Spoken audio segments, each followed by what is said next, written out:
Bonjour, bienvenue dans un nouvel épisode dans la tête d'Oussama. Paul Graham, le pape de l'entrepreneuriat, le fondateur de Y Combinator, a publié un article à la suite d'une conférence de Brian Chesky privée à YC.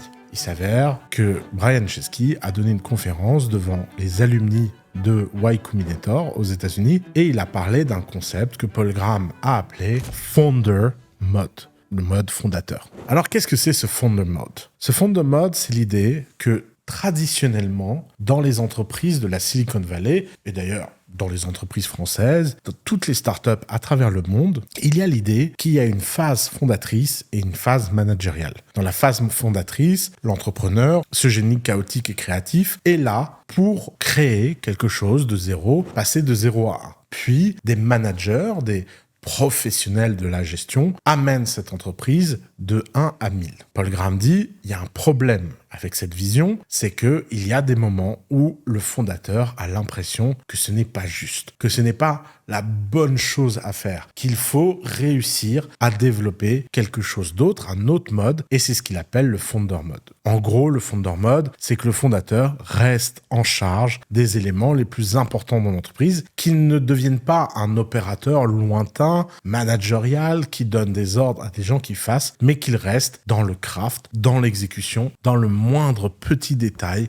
qui concerne l'entreprise. Alors, avant de commencer à analyser cet article, il y a quelque chose qui m'a beaucoup amusé, c'est que cet article, il a hit the nerve, comme on dirait en anglais, c'est-à-dire qu'il a vraiment rendu les gens complètement fous. Il y a déjà des gens qui sont pour le Founder Mode, des gens qui sont contre le Founder Mode, il y a des gens qui interprètent le Founder Mode, il y a les mèmes qui sont déjà apparus sur le Founder Mode. En clair, il y a quelque chose comme une chambre d'écho qui s'est passée. Alors, ce qui est intéressant, c'est que je pense que ça résonne très profondément dans ce que tous les entrepreneurs ont vécu lorsque leurs investisseurs leur ont dit de mettre des managers. Et tous les investisseurs ont cette tendance à vouloir organiser le chaos, organiser l'imprévisible et mettre les entrepreneurs dans des petites cases qu'ils ont le sentiment qu'ils peuvent contrôler. Ces mêmes entrepreneurs se sentent aigris, frustrés et ils ont l'impression que c'est parce qu'ils n'ont pas été en Founder Mode. D'ailleurs, Steve Jobs est cité abondamment comme l'entrepreneur du Founder Mode. Pourtant, Steve Jobs a dit cette phrase. Quand on recrute quelqu'un d'intelligent, on n'a pas besoin de lui dire quoi faire. On recrute des gens intelligents pour qu'ils nous disent quoi faire. If you want to hire great people and have them stay working for you,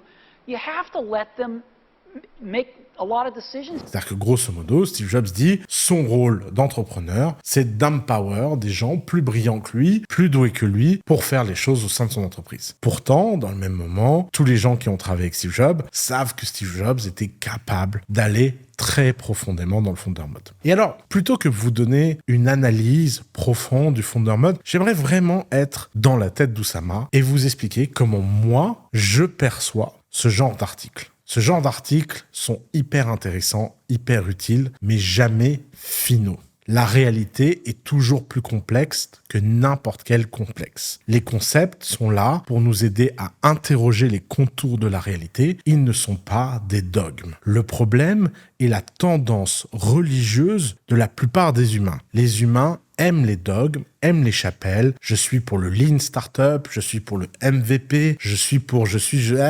Waouh!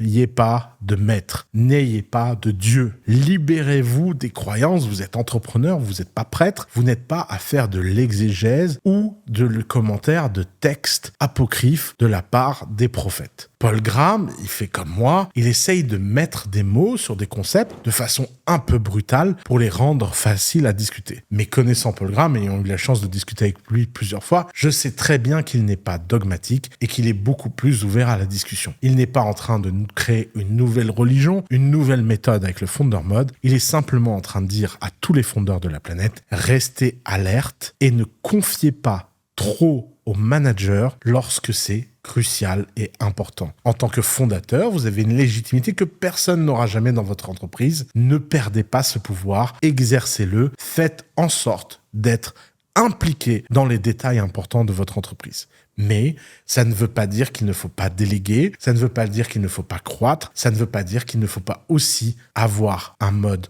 managériale. La question, c'est sur quoi, sur quand et sur qui. Et c'est finalement ça qui est incroyable dans la vie. C'est que tout est question de jugement et il n'y a pas de bonne réponse. Trop souvent, les gens en quête de contenu, comme le contenu que vous êtes en train de regarder en ce moment même, sont des gens à la recherche de réponses finales. Comme à l'école, ils imaginent qu'il existe une bonne réponse. Non, il n'y a pas de bonne réponse dans l'entrepreneuriat. Dans l'entrepreneuriat, s'il y a des gens qui deviennent plus riches que d'autres, c'est parce qu'il y a des gens qui ont plus raison que d'autres. Et donc, n'oubliez pas cette règle très simple, c'est que quoi que vous lisiez, quoi que vous appreniez, quels que soient les concepts que vous allez mettre en place, tous ces concepts seront toujours filtrés par votre personne et votre personnalité. Et c'est leur exécution par vous, leur exécution unique, qui aura une certaine saveur, qui aura un certain impact. Il y a des gens doués, il y a des gens pas doués, il y a des gens qui ont de la chance, il y a des gens qui n'ont pas de chance.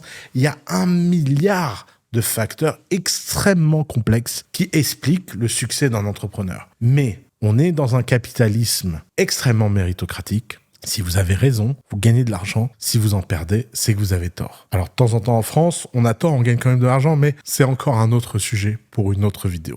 Et si vous comprenez ça, vous comprenez que le but du jeu, c'est de trouver votre propre version du Founder Mode, c'est de trouver votre propre version d'à peu près tous les dogmes. Il ne s'agit pas de faire un MVP, il s'agit de faire votre MVP. Il ne s'agit pas de faire un script général, il s'agit de faire votre script. Il ne s'agit pas d'appliquer un style, il s'agit de trouver votre style. Et c'est vrai pour à peu près tout dans l'entrepreneuriat. L'entrepreneuriat, malheureusement, n'a pas de manuel, il n'a que des intuitions. Paul Graham nous partage son intuition. Je partage mes propres intuitions depuis de nombreuses années. J'espère qu'elles vous seront utiles. En attendant, n'hésitez pas à me dire en commentaire comment vous-même vous rentrez en Founder Mode. Merci. C'était un épisode dans la tête d'Oussama Ammar. À très bientôt.